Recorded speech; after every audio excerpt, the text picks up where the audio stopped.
रामनगर नाम के एक शांत कस्बे में एक बड़ा सा पुराना मकान था। बाहर से देखने पर वो घर बहुत सुंदर लगता था, लेकिन उसकी ऊंची दीवारों के अंदर एक बूढ़ी माँ की टूटी हुई उम्मीदें कैद थीं। उस घर की मालकिन थी 71 साल की शारदा देवी। सफेद बाल, झुकी हुई कमर और हाथ में सहारे के लिए एक लकड़ी की छड़ी। शारदा देवी के पति हरिराम जी कई साल पहले गुजर चुके थे। उन्होंने अपनी पूरी जिंदगी मेहनत करके वो मकान बनाया था। मरते समय उन्होंने शारदा देवी से कहा था, इस घर को संभाल कर रखना, ये हमारे सपनों का घर है। शारदा देवी के दो बेटे थे। बड़ा बेटा विक्रम, जो शहर की एक कंपनी में अकाउंटेंट था, और छोटा बेटा संदीप, जो मोबाइल की दुकान चलाता था। दोनों की शादी हो चुकी थी। विक्रम की पत्नी पायल और संदीप की पत्नी रीना भी उसी घर में रहती थीं। शुरुआत में सब कुछ ठीक था। शारदा देवी को सम्मान मिलता था। बहुएं उन्हें मां कहकर बुलाती थीं और पोते पोती उनके पास बैठकर कहानियां सुनते थे। लेकिन धीरे धीरे घर का माहौल बदलने लगा। पहले शारदा देवी को सुबह चाय बिस्तर पर मिलती थी। फिर एक दिन पायल ने कहा, माँ जी, अब आप खुद बना लिया कीजिए।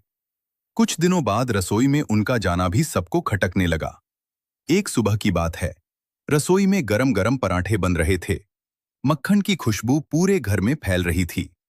डाइनिंग टेबल पर विक्रम, पायल और बच्चे बैठकर नाश्ता कर रहे थे।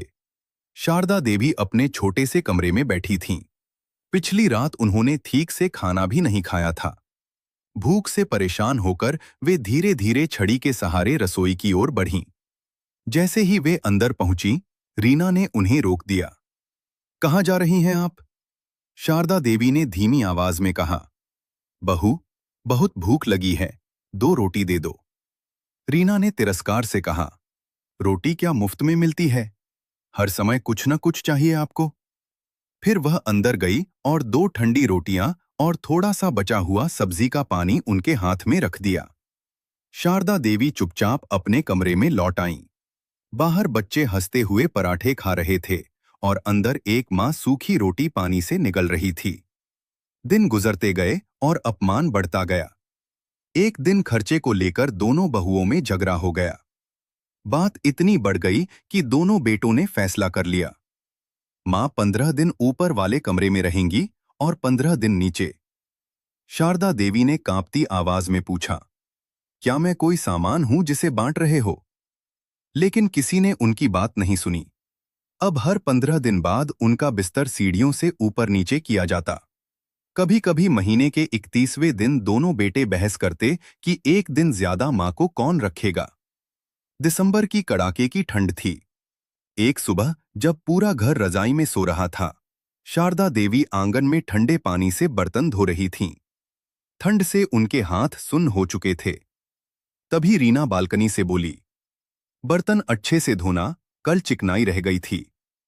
शारदा देवी ने धीरे से कहा, बहू, हाथों में बहुत दर्द है। रीना ने ठंडे स्वर में जवाब दिया, अगर हाथ नहीं चलते तो खाना मत खाया करो। समय बीतता गया और एक मां का सम्मान धीरे धीरे खत्म होता गया। एक दिन रात को शारदा देवी को तेज बुखार था। फिर भी उनसे फर्श साफ करवाया गया। कमजोरी की वजह से उनका संतुलन बिगड़ा और वे जोर से जमीन पर गिर पड़ीं। उनके माथे से खून बहने लगा। लेकिन किसी ने डॉक्टर को बुलाने की जरूरत नहीं समझी। पायल को बस कालीन पर पड़े खून के धब्बे की चिंता थी। उस रात शारदा देवी बरामदे में ठंड में बैठी रहीं और पहली बार उन्होंने महसूस किया कि इस घर में अब वह मां नहीं, सिर्फ एक बोझ बन चुकी हैं। कुछ दिनों बाद एक शाम वे छत पर कपड़े लेने गईं। तभी उन्होंने विक्रम और संदीप को बातें करते सुना। विक्रम बोला, घर बेच देते हैं, 1.5 करोड़ मिलेंगे। संदीप हंसते हुए बोला, और मां को वृद्धाश्रम छोड़ देंगे, खर्चा भी बचेगा। सीढ़ियों के पीछे खड़ी शारदा देवी के हाथ से कपड़े गिर गए। उनकी सांस जैसे रुक गई। जिन बेटों के लिए उन्होंने पूरी जिंदगी लगा दी, आज वही उनका सौदा कर रहे थे। उस रात उन्होंने अपने पुराने संदूक से एक फाइल निकाली। यह वही फाइल थी जो उनके पति ने मरते समय दी थी और कहा था, बहुत जरूरत पड़े तभी इसे खोलना। अगले दिन घर में प्रॉपर्टी डीलर आया। विक्रम ने कहा, घर बेचने का सौदा पक्का समझिए। डीलर बोला, असली मालिक के साइन जरूरी होंगे। तभी पीछे से आवाज आई, रुक जाओ। सबने मुड़कर देखा। सीढ़ियों से शारदा देवी उतर रही थीं। उनके हाथ में वही फाइल थी। उन्होंने कागज मेज पर रख दिए। वकील ने उन्हें पढ़कर कहा, इस मकान की असली मालकिन शारदा देवी हैं। इनके बिना कोई इसे बेच नहीं सकता। कमरे में सन्नाटा छा गया।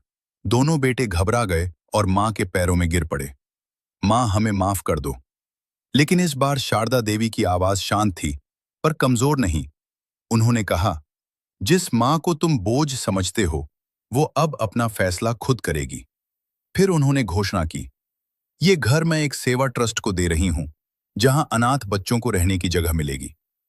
कुछ ही दिनों में वो घर बच्चों की हंसी से गूंजने लगा। जो घर कभी अपमान से भरा था, वहां अब मासूम मुस्कानें थीं। एक छोटी बच्ची शारदा देवी के पास आई और बोली, दादी, क्या हम यही रहेंगे? शारदा देवी ने उसके सिर पर हाथ फेरते हुए कहा, हाँ बेटा, अब ये घर तुम सबका है। उस दिन शारदा देवी ने महसूस किया कि उन्होंने सब कुछ खोकर भी बहुत कुछ पा लिया है। क्योंकि सच यही है, घर ईंट और पत्थर से नहीं बनता, घर सम्मान, प्यार और अपनापन से बनता है। दोस्तों, यदि वीडियो पसंद आई होगी तो लाइक करके चैनल को सब्सक्राइब कर लेना, क्योंकि मैं डेली इसी तरह की वीडियो लेकर आता रहता हूं। धन्यवाद।